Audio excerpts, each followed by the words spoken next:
Mohana, Mohana Muralidhara, Mohana Muralidhara, Mohana Muralidhara, Mohana Muralidhara, Mohana Muralidhara, Mohana Muralidhara. Krishna, Govinda Krishna, Krishna, Govinda Krishna, Krishna, Mana Mohana, Mohana Muralidhara, Mohana Muralidhara, Mohana Muralidhara, Mohana Muralidhara, Mohana Muralidhara, Mohana Muralidhara. Good morning all. Welcome to Co-Creating Your Reality, where we teach spiritual law manifestation, the law of attraction, how to attract the experiences we desire in life through the route of taking moral action, aligning with that which is right, embarking on the path of non-violence, taking action, taking moral action, which is the secret to the law of attraction. Taking moral action is the real secret of the law of attraction, right? So welcome to Co-Creating Your Reality, where we speak the things that people are afraid to speak, where we teach others to speak and to align with the laws of the universe, things that people are afraid to do, where we teach people to have courage to open their mouth, use their God-given voice and speak that which is right, and use their God-given mind, their God-given hands, their God-given feet, right, to walk the path and to perform right actions, which is the essence, which leads to the essence, which leads to goal, because this life is supposed to be about transmuting lead to goal, or transmuting our negative experiences into positive ones through taking moral action, right? So welcome to Co-Creating Your Reality, where we speak the things that people in academia know to be true, but they can't speak it because they will end up losing their jobs, right? Welcome to Co-Creating Your Reality, where we speak the things that everybody who works for the government and who pretends to work for the government know to be true, but they are afraid to take action against it because they will lose their jobs, right? Welcome to Co-Creating Your Reality, where we live in the way that life should be lived. So yesterday I was speaking about healing the Caribbean's trauma through divine law, or through understanding divine law, right? Healing the trauma of the Caribbean through the understanding or knowledge and application of divine law. Now, this is a video to clarify the law of karma, right? To clarify, or to go more deeper into this thing that we call karma, because you know the next thing that people go to say, people dumb retards who are in academia and who are outside of academia, right? Dumb retards who don't know squat, right? The first thing that they will say, some of them will look to say, is that, oh, I am speaking from a position of privilege, hence it's easy to say that our ancestors, hence it's easy to say our ancestors went through certain things because they deserve it, because that's the essence of what I said in my last video, right? That our ancestors been through certain things because they deserve it, just like how we go through certain negative experiences because we deserve it, right? That is the law of karma, whether you want to accept it into your consciousness or not, right? whether it's past life, whether it's this life. And the beautiful thing is that we have been given this life to make things right. Right? This is the life we have been given. This is the one life that we know of, that we have, right? Not many people remember their past lives and whatever, right? But this is the one life that we know of, and we are sure, right? We are certain that we are here now. So this is the one opportunity we have to make things right, to resolve the karma from our past lives, and to resolve the karma from this life, right? And that is why I am here making this video series almost every day, encouraging people to take right action. And I am no saint, I am the biggest sinner alive, but I have changed my life for the better, right? Every saint has a past, every sinner has a future, right? That's a big saying, and it's a true saying too, right? So I am no saint, I've never pretended to be. I am admittedly one of the biggest sinners alive, right? So, and that's why I am actually in a position to come, because I have changed my behavior, and that puts me in a position to come and to teach others, so that to avoid others having to go down the wrong path, right? Like I have done in certain avenues in life, right? So I've been talking, so on my last video I've been talking about the healing of the Caribbean trauma, our ethnic divisions, the deep-seated pain that resides in our collective memory, that people like Frantz Fanon and all of them would have written books about, the psychological pain derived from slavery and all these things, right? And similarly with indentureship, right? All of these is same slavery, right? And we are enslaved today by the modern institutions of the world, right? We are enslaved still, but I'm talking about the chattel slavery or the shackle slavery that happened in the past. That's the slavery. When I'm referring to in these particular videos about slavery, I'm referring to the past form of slavery and how we can heal from the past manifestation of slavery, so that we don't repeat another version of that past manifestation of slavery in the present and going forward into the future. That's the whole point of this video series, to heal from the past form of slavery, so that we can free ourselves from our current form of slavery and lead ourselves into freedom into the future, right? So this video is to go a little bit deeper into the concept of karma, because I know there are retards out there in academia and outside of academia who would be like, oh, she privileged, right? That is why she could come and say certain things. That's why she could come and or that's why she have the perspectives that she had. Well, no, this is not a perspective, right? The law of karma is not a perspective.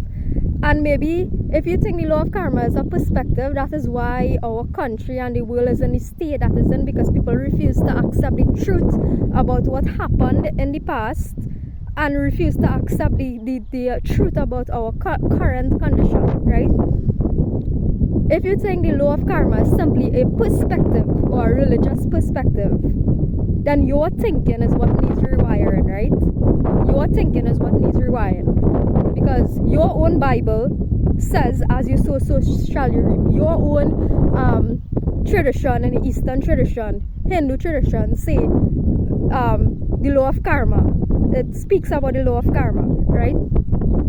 So if it is that you still sit there thinking that, oh, this is some made up concept, or this is some fabricated concept, and you prefer to believe the perspectives that academia teach you, right, as history, right? Because that's what we learn, right? There's a whole history department, for example, in UWI and in universities throughout the world. There's a history department, right? His story department. There's a his story department, or her story department, or the fuck all you want to call it, right? Because I'm not getting into this gender thing, right? So there's a his story department and there's a her story department, meaning whatever it is still a story, right? Because with history, I could write an account of history, right? I could write an account of history. You could write an account of history, right? I can write an account of what took place in history. You could write an account of what took place in history. Your friend and family could write an account of what took place in history. Whose version is correct? Whose perspective is correct? Right? And as you flow, and it's the same thing with sociology. Sociology, there's a million different perspectives. Sociology is it is amazing and giving an insight as to how the world operates, right? But it is perspective based, right? And that's why I am advocating for the teaching of natural law with sociology, so that with sociology we can understand how all the social institutions operate, but we can also be led to truth, right? Led to goal, right? We could also be led to truth simultaneously, understand what has been happening, what is happening, right? And also lead ourselves to that which is true, right? Beyond that which is perspective, right? Beyond that which is sociological perspective, functionalism, Marxism, critical race theory. All these things are simply perspectives on how we can organize society, right? It's not the truth. Sociology is not truth. It is perspective based, right? And beyond this perspective, there's something called objective reality, which is the ultimate truth. For example, where do we go when we die? Is it that everybody experience something different, or everybody experience one reality? What are the things that are actually knowable? How can we know the things that are knowable, right? These are questions that we should be asking. Right? So the law of karma, or the law of cause and effect, is one of the things in this life that is knowable, and it is also objective, right? Objective meaning that it does not waver, it stands the test of time, it does not change based on place, time, location, whatever, right? It does not vary. It is a constant law which you can observe, right?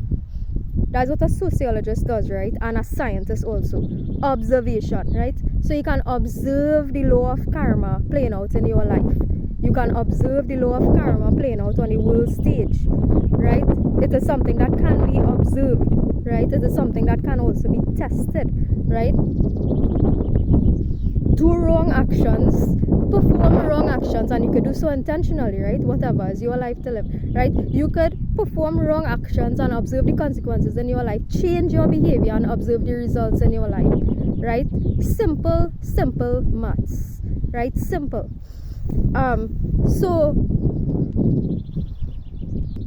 So I don't care if anybody in academia have an issue with me doing this, or anybody in government have an issue with me doing this.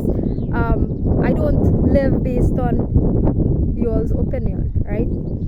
You are free to have whatever opinion you want. I don't care what any race thinks about me, and you shouldn't either. I don't care about what any white person think about me. I don't care about what any black person think about me. I don't care what any lighter skinned Indian think about me. I don't give a shit, right? I don't care. The important thing is that you understand the law and understand that all are actually equal under spiritual law, right? And this is the fundamental, the basic understanding that you need to integrate into your consciousness in order to heal.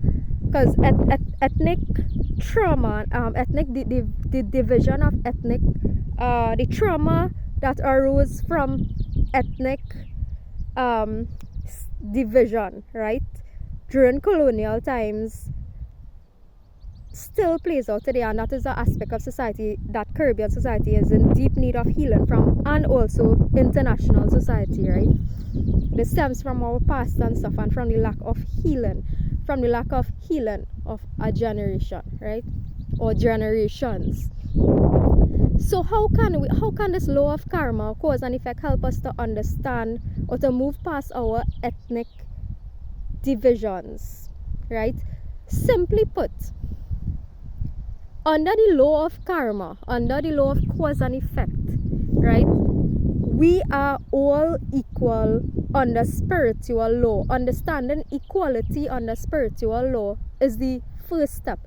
Understanding that your ethnicity, your race, your gender, your wealth, your power, under spiritual law, does not make you superior or inferior to anyone else, right? And this is how understanding the law of cause and effect or spiritual law can help you to empower yourself as well, right? Sometimes we might feel inferior to other beings, right?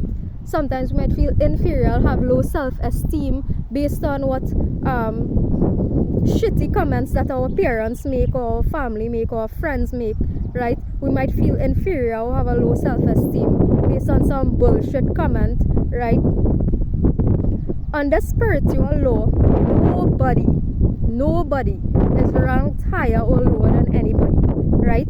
Some of us, by virtue of the material things that we own and possess, might feel superior to others and look down at others in the process, right? Based on what we have acquired materially, right? Based on what you have acquired materially, you may look down on others and think that others are inferior to you because they don't have that which you have materially, right?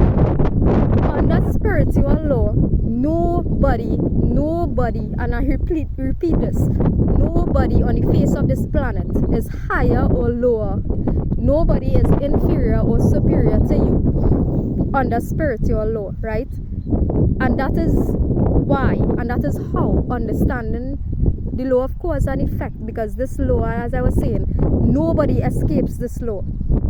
Nobody who is born on earth escapes the wrath and the positive consequences of our actions, individually and collectively. And that is why some of us are trying very hard to pound this into the consciousness of many, so that we can all move together, we can all, as many of us as possible, could experience the collective benefit, right? Collective benefit from aligning with the spiritual laws of the universe, right? Because that's what we want, right? We want to create a society where as much people as possible could enjoy the abundance of what the earth has to offer, right? And we can only do that.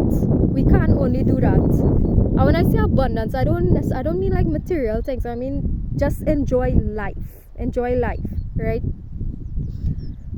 The only way that we can actually do that and bring others along to enjoy this experience is if people align with this law themselves and they themselves teach it, so that we all become our own Jesus Christ, right? Instead of waiting, because there's nobody coming to save you. Sorry to break the hearts of all the Christians out there, but there's no Jesus Christ who is coming to save you. And sorry to break it to the New Age movement, there's no freaking Galactic Federation coming to take you into a fucking spaceship and whatever the hell that you all believe in your fantasy fandom, right? Whatever it is, same nonsense fables that religious leaders continue to teach, right? Is no different. So you be your own Jesus Christ and save your damn self, right? There is nobody coming to save you, right? The only way that you can save yourself and avoid having to come back on earth and repeat the same bullshit cycles is to align yourself now, so that you will not have to come here again in another lifetime to learn the same lessons and to train the same way, right? And to go back through the same experiences for what, right? Learn everything that you need to learn now, apply everything that you need to apply now, and have patience, have perseverance, have resilience, embody these characteristics, and you can enjoy the life that you deserve. Or if not you, your children will be able to enjoy the things that you have worked hard for, right, through sacrifice, right? So your generation will benefit from it, your lineage will benefit from your sacrifices, right? And I had made a statement in my last video about why do people seek financial compensation. Now, nothing is wrong for fighting for that which is yours. You should in fact do that, right?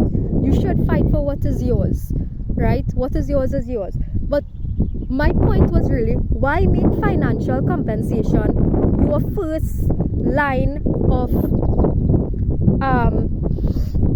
fighting, right? When there's wealth that is much more important than this. And when I say that, I mean that teaching people knowledge, giving them the right knowledge, is far more important than giving them a little bit of money. It's like the saying goes to teach someone how to fish instead of giving them a fish, right? It's like that. So giving someone knowledge, giving someone access to knowledge, which is access to, and there's no secret or no access is needed anymore. This knowledge is open. The laws of the universe, the law of cause and effect, the hermetic principles, the yamas and the niyamas. You can just Google these things. It's literally at your fingertips, right? And align yourself with these things, with these principles, these laws, right? It is no secret anymore, right?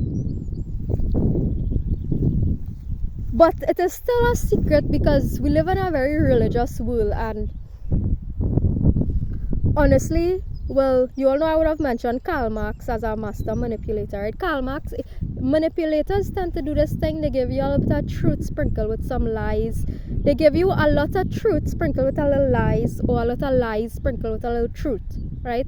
And that is what this guy called Karl Marx would have done, right? So certain things Karl Marx would have said that is in fact accurate and is an accurate representation of society and is true. And then there were some things that he said that could actually fuck up your mental, right? If you like seriously hold Karl Marx as an idol in sociology, like some people do, right? I held Karl Marx as an idol for a little period of time in my undergrad until I started to gain a little bit of more wisdom and realize what was going on in the education system, right? But Karl Marx is no man to hold as any idol, but certain things that he said is actually representative of what goes on in society. For example, he had made this very popular comment, which all intro to sociology students would remember: religion is the opium of the masses, right? Religion is the opium of the masses, right? And he was right about that. What is an opium? An opium is a drug. An opium is a drug. Religion is something that drugs you. It just like Krishna said to abandon all variety of religion and surrender unto him alone, right? Religion is a drug. Religion is the opium of the masses, right? The opium or the drug of the population, right? You want to control the population, just drug them up, right? So if it is people start to truly awaken to who they are, if you truly start to awaken to who you are, pundits going to lose their jobs, priests going to lose their jobs, imams going to lose their work, right? All religious leaders are going to lose their jobs because people will realize, hey, it doesn't make sense calling you to do a praise for me once a while. It doesn't make sense calling you to do a religious service once a week when you just come in here to tell me freaking fables and you know the truth. You know the truth. You're not telling me the truth because you want me to pay you to come back next week Sunday again by your house, right? Or to come to do a big praise or puja by your house and give me $1,000, right? Every time I come, because I telling you that you have to buy one set of tralala material to do some praise, right? You have to buy 1,000,000 different materials to sit down and do some praise. Take 3 hours and do a praise, right? And then give me $1,000 after. That making any sense? No, it is not making any sense. So once people try to awaken to who they are, a lot of religious leaders are going to sad to say, lose their work, right? Because all it takes to understand truth is to bring yourself in alignment with truth, with the laws of the universe, and observe the impact on your own life. Observe the impact on your own life, and you become your own spiritual leader, right? So this is what we do. When I say we, I mean me in cooperation with the universe. This is what we do. Teach people how to be their own spiritual leaders so that you don't depend on religious leaders, right? Teach people how to be their own spiritual leader so that you don't depend, or you don't become a religious follower and you don't depend on religious leaders to lead you off a cliff, right? So this law of cause and effect is integral to healing the Caribbean, and unless because many things have been tried and tested, many perspectives has been taught by the sociology department and so on all over the world. And well, I'm interested in the Caribbean and the Caribbean healing, but many so you see, these are the things, and I guess you all will understand now why Vijaya Ramkissoon was not contacted by the government of the Republic of Trinidad and Tobago to be a sociology teacher, right? Because I would have been fired I am fired from even before I am hired, right? I am because I am not here to I'm not here to suck up to anybody or to teach falsehoods, right? I am not here to stick to your bullshit syllabus, right? And that is why I was fired before I could be hired in the Ministry of Education, right? I was fired before I could be hired. And I guess most of you who look at my videos would understand why now, because I'm not interested in your syllabus. I am interested in helping the sociology students, and from secondary straight into university, teaching them how they can heal themselves so that when they go to UE, the whole fucking university will not be smelling like weed and cigarettes, right? The whole university will not be smelling like weed, because after we teach how to heal using the spiritual laws of the universe, people will realize that they don't need external stimulants in order to calm their brain from being in an institution that they shouldn't even be in the first freaking place, but because the parents or some family members send them, they're telling them that they're going to get a job after they spend their whole life struggling with a degree, and when they come out they're freaking unemployed, right? Simple, right? When we teach, and that is why I was fired before I could be hired, because I would go into people's school and tell them the truth, right? And the system obviously can't withstand the truth, because the system will effectively crumble. And that's why I have to stay outside of the university system. I couldn't last long in UE either. I was only there I taught sociology there. And I apologize again for teaching my students at the start of my sessions that, you know, they are not responsible. It's like the systems are responsible for their situation. I would have taught that for like a couple weeks into macro sociology and stuff. But the reality is that I am a micro sociologist, and I believe that through your individual actions you can actually do anything, right? But yeah, folks, this is why I can't fit into your Ministry of Education, and it's okay if you all don't want to hire me to teach sociology. I will continue to teach sociology, and I hope you all come to my next class, which is going to be on the law of karma, social stratification, and going deeper into the law of karma, blended it into social stratification, going deeper into equality under spiritual law, and talking about the caste systems, and just based on my personal experiences and so on, right? So this is a lovely field that I am on. So beyond, I will leave you with this quote: beyond all your perspectives, there is a field. Let's meet there.